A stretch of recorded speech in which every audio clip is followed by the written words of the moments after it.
a la defensora de la niñez que haga su exposición y después de toda la exposición hacemos preguntas porque son varias posiciones, si no, no van a alcanzar debidamente las autoridades. Señora Patricia Muchas Muñoz, gracias, adelante. presidente. Muchas gracias. Le saludo a usted y a todos los miembros de esta comisión. Voy a solicitar autorización para exhibir una presentación y asimismo me gustaría tener oportunidad al finalizar esta, que se relaciona con el balance del primer año de la implementación, también poder hacer algunos comentarios respecto de lo que ha planteado la Asociación de Funcionarios. Y si lo estima pertinente también la diputada Muñoz, por su intermedio, señor presidente, puede responder a la inquietud que nuestra respuesta en relación al caso de los niños de Temucuicui no haya logrado satisfacer. Perfecto. Todo eso trate de hacerlo en media hora, cosa que la subsecretaria también tenga el tiempo suficiente. eh, y Procuraré así. recordar mis tiempos de alegatos, así que espero que sea menos que media hora. Ya. Y por favor, mándenos la presentación o que alguien la mande a la secretaría. Muchas gracias, No directora. hay ningún problema. Adelante. Muchas gracias. Solo para confirmar que se vea la presentación, si es posible. Se ve perfecto. Gracias. Bueno, primero que todo plantear que nosotros generamos un documento que ustedes ven ahí la portada, se llama Protección Integral y Nueva Institucionalidad, balance un año de la implementación de la Ley de Garantías. Este es un documento que es descargable y al que pueden acceder todos los miembros de esta comisión desde nuestra página web, y es respecto del cual se va a sustentar esta presentación, que se relaciona con los antecedentes, ¿no es cierto?, de este proceso, cómo se ha ido implementando, el impacto de las oficinas locales, el desafío que implica dar respuestas efectivas y oportunas, ¿no es cierto?, para los niños, niñas y adolescentes, el desafío de la articulación, el seguimiento y monitoreo que se ha realizado la implementación y también ciertas recomendaciones. Como antecedentes, es bueno tener en perspectiva que entre los años 2021 y 2022 se inicia el funcionamiento del servicio especializado, y esto parte, por cierto, con la publicación de su ley el 5 de enero, la ley 21.302. Luego tenemos instalación de oficinas locales, pilotos, ¿no es cierto?, para efectos de poder trabajar también lo que sería luego, a propósito de la publicación del año 2022, el 15 de marzo, de la ley 21.430, que es la ley de garantía. En septiembre se ingresa un proyecto de ley de armonización de la ley del servicio con la ley de garantía, porque una de las dificultades que observamos es que tuvimos primero la ley de servicio y luego la ley marco. Y el 15 de septiembre se ingresaron 6 reglamentos asociados precisamente a esa ley. Entre los años 2023 y 2024 existen, por supuesto, a futuro ciertos desafíos, pero también hechos ya concretados, que es que el 15 de marzo se compromete el ingreso del reglamento de procedimientos de las OLN y también del compromiso de ingresar la ley que reforma los tribunales de familia. Para el 2024, a su vez, está el compromiso de la adecuación de la política nacional de la niñez y la adolescencia para ajustarlo precisamente a lo que implica la ley. Cuando abordamos la implementación del sistema, nos parece que una de las complejidades es que es necesario dar coherencia técnica a los componentes de este sistema, y eso es algo que no se ha podido lograr con plenitud. Y esto porque tenemos una historia de surgimiento de diversas leyes, instrumentos, mecanismos de planificación de gasto y elaboración de normativa que no se articulan ni cronológica ni metodológicamente entre sí. Y por lo tanto resulta difícil desde ahí concebir esto para quienes intervienen desde una mirada sistémica. Entonces tenemos un sistema que debiera estar funcionando hace un año, pero que cuenta con varios componentes que aún se encuentran en fase de diseño. Y ahí ustedes pueden ver este gráfico, ¿no es cierto?, que exhibe de alguna manera esta falta de coherencia cronológica y metodológica. A nivel legal, sin duda, la publicación de la Ley de Garantía es un avance legislativo que no podemos dejar de reconocer, pero se ha postergado desde nuestra perspectiva de manera indebida no solo la reforma a los tribunales de familia, cuyos procedimientos, la verdad, en muchos casos son ampliamente cuestionables, sino que también la reforma que para nosotros es particularmente crítica, que tiene que ver con la ley de adopción. Es inadmisible para un país que dice preocuparse por la situación de los niños que están bajo cuidado del Estado, que una ley de adopción lleve 8 años en el Congreso y todavía no sea una realidad en nuestro país, considerando las graves consecuencias que tiene la permanencia de los niños desde pequeñitos en residencias y fuera de espacios familiares. Se presentó un proyecto de armonización que implica acercar aquello que se requiere desde el servicio a la ley de garantías, pero no presenta ningún avance de tramitación en el Senado, por lo tanto, seguimos como si no pasara nada. Y la verdad es que esa armonización es clave para poder avanzar. A nivel reglamentario se ha avanzado en diversos reglamentos. El último, por los plazos que establece la ley, es el de protección administrativa. El problema sí es que los reglamentos de las mesas, de la acción de tutela y de la focalización dependen de las definiciones del procedimiento de la protección administrativa. Por lo tanto, mientras eso no esté ok, es difícil que los otros puedan adecuarse y plantearse de manera concreta. Y si bien las orientaciones técnicas son importantes como elementos de armonización al trabajo sistémico, nos parecen que estas han presentado iniciativas positivas desde el punto de vista de estándares, pero tienen que tener una consecuencia adicional y más concreta en lo demás. Un tema clave de la ley de garantías es el rol de lo local a través de las oficinas locales de la niñez y la puesta en marcha de la protección administrativa. Así, a diferencia de las oficinas de protección de derecho, las OLN pueden dictar medidas de protección desde el punto de vista universal como especializado, tienen procedimientos y facultades específicas de trabajo con las familias para generar acuerdos y formas conciliatorias de intervención, puede dictar medidas de protección administrativa de carácter ambulatorio en el ámbito especializado, cosa que antes era solo privativo de los tribunales de familia, y por tanto se acota la competencia del Poder Judicial para intervenir en aquellos casos en los que no se han cumplido estos acuerdos iniciales o cuando hay incumplimiento de aquellas medidas que se hayan dictado desde el punto de vista administrativo. Y esto es un factor clave de esta ley porque implica la desjudicialización que hoy día abruma y no es capaz de responder tampoco a los derechos de niños, niñas y adolescentes.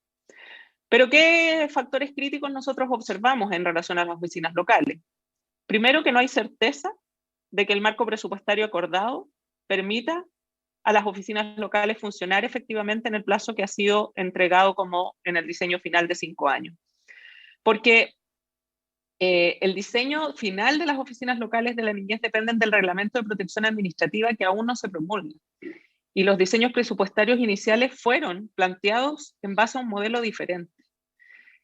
Entonces esto tiene la consecuencia de que puede que no logren cumplir las atribuciones que le impone la ley si no hay presupuesto suficiente. También observamos un riesgo severo en el proceso de desjudicialización que trae esta reforma y la posibilidad de que las OLN dicten medidas de protección administrativa si no tienen el soporte técnico adecuado con los profesionales a cargo.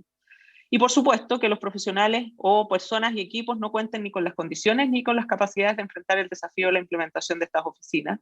Y ponemos ahí la alerta sobre personal contratado vía honorarios que no tiene responsabilidad administrativa y que a pesar de ello se le impongan las posibilidades de dictar medidas de protección.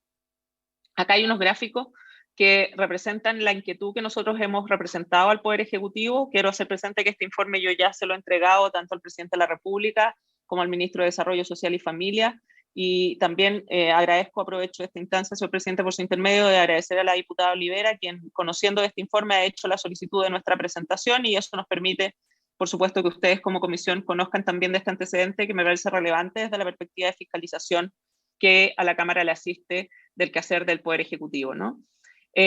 Nos parece indispensable que el Ejecutivo defina de manera real el costo que van a tener las oficinas locales de la niñez a propósito del establecimiento de los mecanismos de protección administrativa y de su reglamento y las orientaciones técnicas, para poder asegurar al país y por supuesto a los niños y sus familias que estas van a tener financiamiento suficiente para poder actuar en el marco que ha concebido la ley, respondiendo no solo en términos oportunos, sino también eficientes y eficaces a sus deberes legales.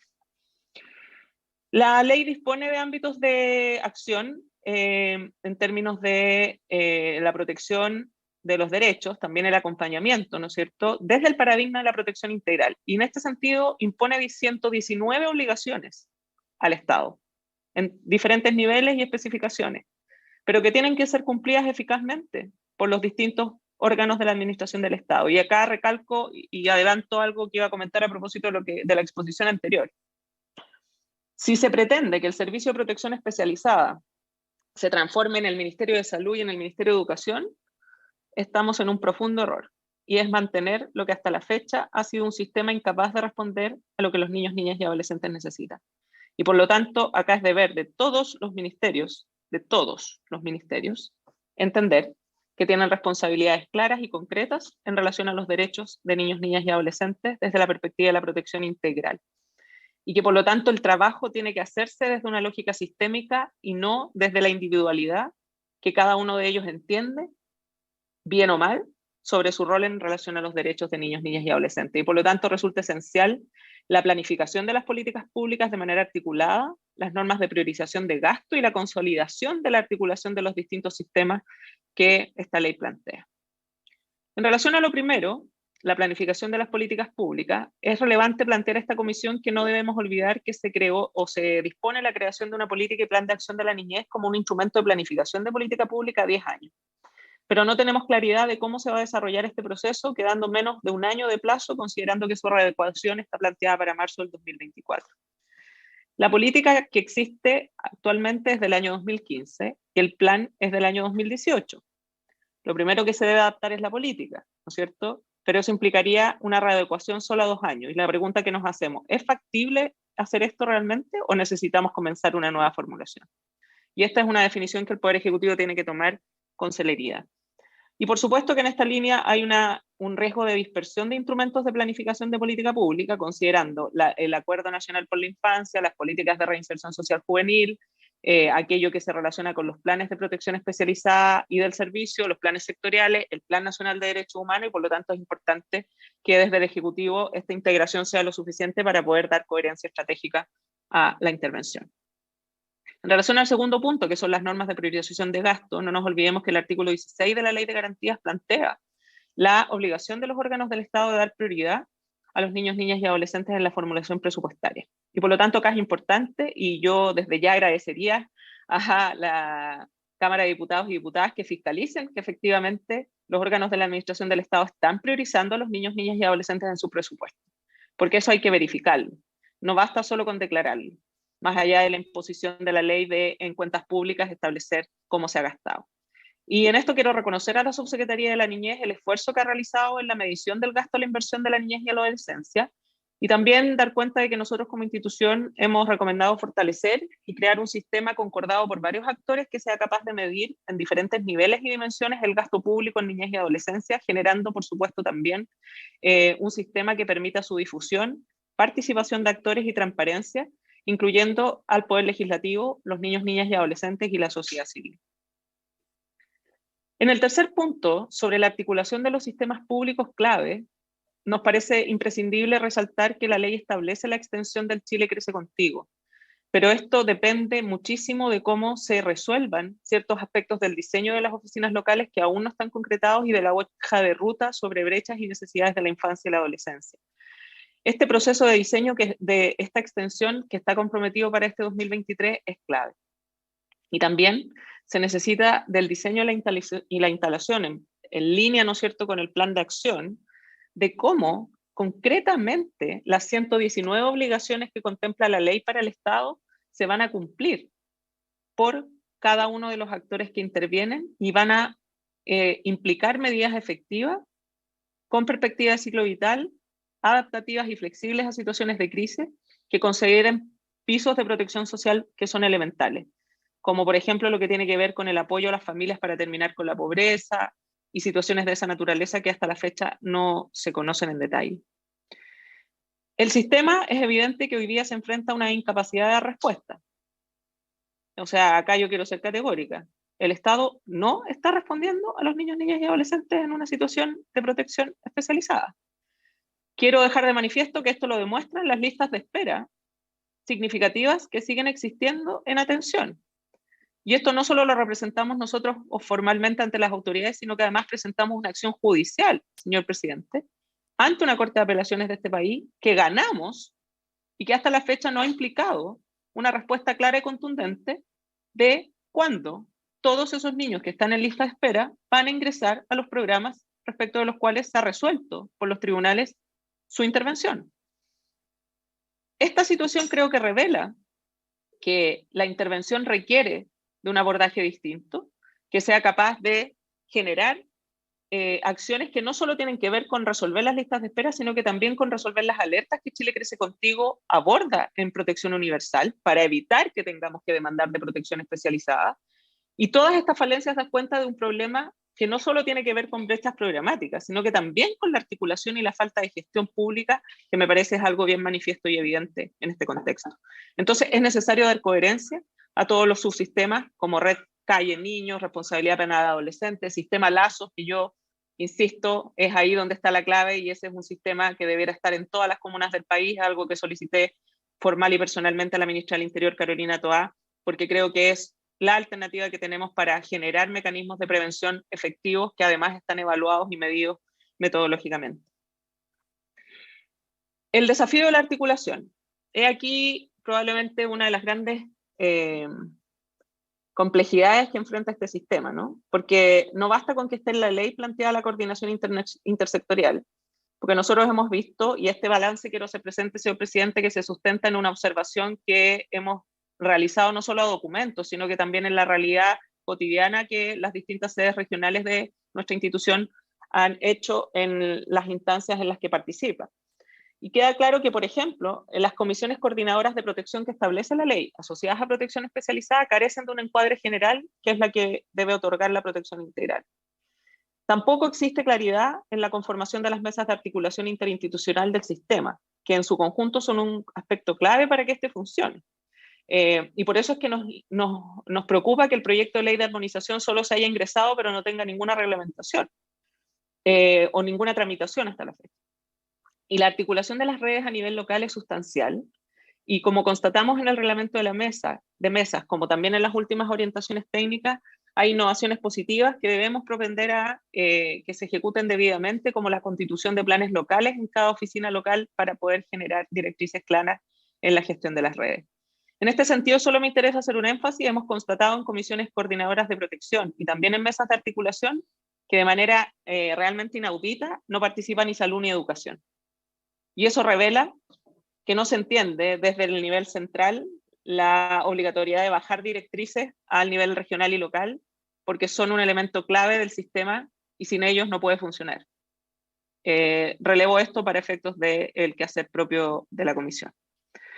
Voy terminando, señor presidente. Respecto al seguimiento, es importante entender que acá estamos en un momento en que estamos generando distintas modificaciones y por lo tanto la implementación de los sistemas tiene que ser coherente con todo lo que se va generando, ¿no es cierto? Tenemos el Servicio de Reinserción Social Juvenil y el funcionamiento separado de estas instancias, sin una mirada compartimentada y sistémica, no va a redundar en un éxito en la implementación. Entonces, no debemos olvidar que la reforma procesal penal, por ejemplo, los servicios locales de educación y el mismo servicio de reinserción social juvenil han tenido instancias separadas del funcionamiento en régimen para el monitoreo de la implementación, como consejos y unidades especializadas. Y eso acá creemos que sería importante poder generarlo. La ley de garantías establece normas de evaluación al proceso de implementación, pero no son de todo el sistema. Entonces se carece de estructuras que permitan planificar y hacer evaluaciones independientes que sean lo suficientemente rigurosas para ver qué tenemos que cambiar. Y también queremos reconocer a la Subsecretaría de la Niñez, que ha realizado esfuerzos en materia de transferencia técnica a los equipos de los territorios, pero también se carece de una instancia que realice evaluaciones intrainstitucionales y con equipos especialmente dedicados a seguir la implementación de todo el proceso, y no solo de las oficinas locales, lo que nos parece un desafío necesario de atender. Y las recomendaciones que tenemos es resolver la incertidumbre en relación a la planificación de la política pública, la política y el plan, considerando que estos son instrumentos clave para la aplicación de esta ley, dar urgencia al proyecto de armonización de ley de garantía, adoptar mecanismos de observación interinstitucional a la implementación, aquí con la finalidad de que se acompañe por una unidad técnica de apoyo diferenciada y especializada de la subsecretaría, no de los mismos que están implementando, que evalúen cómo implementan, porque obviamente carece de la suficiente objetividad y ecuanimidad. Organizar las mesas de articulación interinstitucional, porque hemos visto que hay brechas en su funcionamiento. Establecer y comprometer con claridad el presupuesto requerido para implementar a las oficinas. Considerar fortalecimiento de las capacidades de las municipalidades para sus personas y equipos, entendiendo que las oficinas se instalan en estas dependencias y necesitamos ahí funcionarios de planta que tengan responsabilidad administrativa. Fortalecer los procesos de transferencia técnica y de formación sobre la ley de garantías y el rol de las oficinas locales de niñez. Yo quisiera saber cuántos de los funcionarios que integran la administración del Estado han leído la ley 21.067 y saben lo que demanda e implica para ellos y ellas.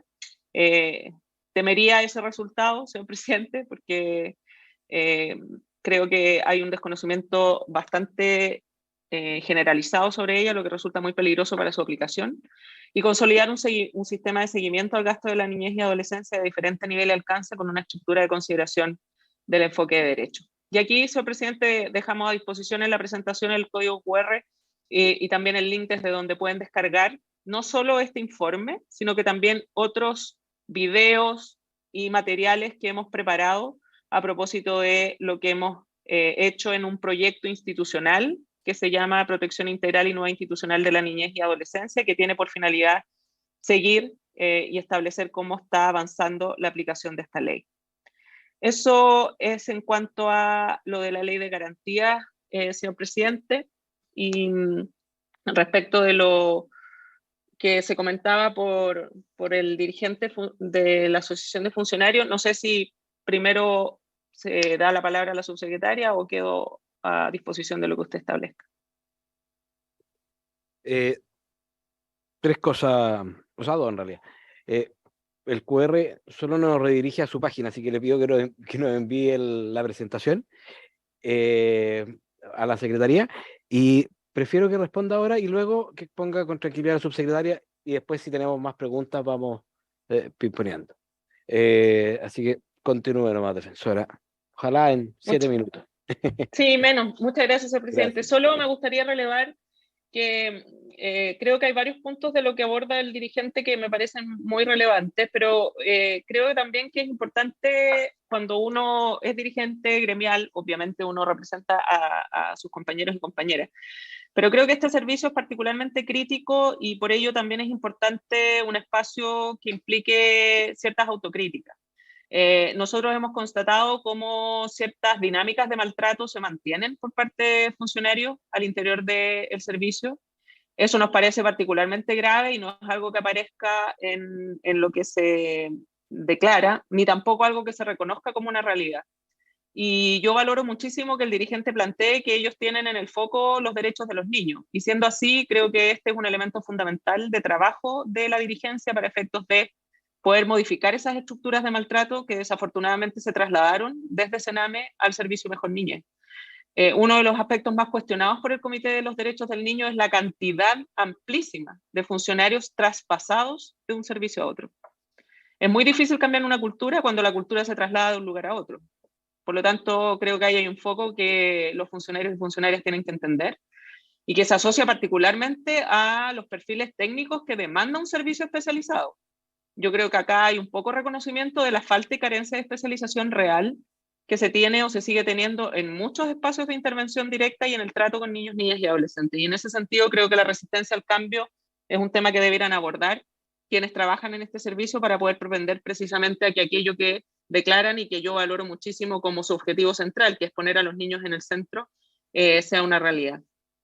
Respecto de lo que plantea sobre los niños que no estudian y que siguen en las residencias, me parece preocupante y no puedo dejar de plantearlo, porque sus palabras parecen dilucidar que como no estudian, debieran salir de la residencia y eso implica dejarlos en la calle.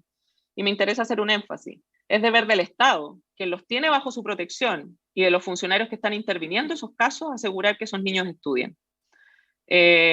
Y por eso es que relevo la responsabilidad que educación tiene en esta materia, porque el dirigente plantea muy bien cómo educación, escuelas públicas, no solo a veces no aceptan a niños que vienen del servicio porque, comillas, son complicados, sino que también les condicionan la matrícula u otras cosas que resultan lisa y llanamente inaceptables. Pero ese es un trabajo que tiene que el sistema realizar a través de sus actores, y eso involucra una participación de los funcionarios que tienen el contacto directo con los niños y cómo demandan y exigen a educación precisamente que les responda en términos educativos. No podemos trasladar esa responsabilidad al joven y por lo tanto dejarlo en la calle si es que no está estudiando. En relación a la temática vinculada con el sistema, relevo y refuerzo. Lo que el funcionario dice tiene toda la razón. El servicio es parte del sistema. Y por eso es que insisto y agradezco esta instancia para que la comisión también desde sus buenos oficios y desde su capacidad fiscalizadora se preocupe particularmente de ver cómo todas las instituciones y los órganos de la administración del Estado están respondiendo a sus obligaciones impuestas por la ley 21.430. porque hay ministerios que no están entendiendo cuáles son sus obligaciones, no están cumpliendo con sus obligaciones y lamentablemente, a pesar de las intenciones y las acciones de la Subsecretaría de la Niñez, esta no ha podido lograr que esos otros ministerios y esas otras subsecretarías y los actores que hacia abajo vienen realizando ese trabajo puedan responder adecuadamente a esa materia. Por lo tanto, esos puntos eran los que me interesaba tocar respecto a la presentación de la asociación y quedo atenta, señora presidenta, a lo que la diputada Muñoz pudiera consultar en términos adicionales, digo, para evitar un oficio adicional y tramitación burocrática que quizás puedo responder de inmediato en esta instancia. Muchas gracias. Perfecto, muchas gracias, defensora. El oficio de la diputada Muñoz lo vamos a ver al final, así que ahí va a haber el tiempo para responder.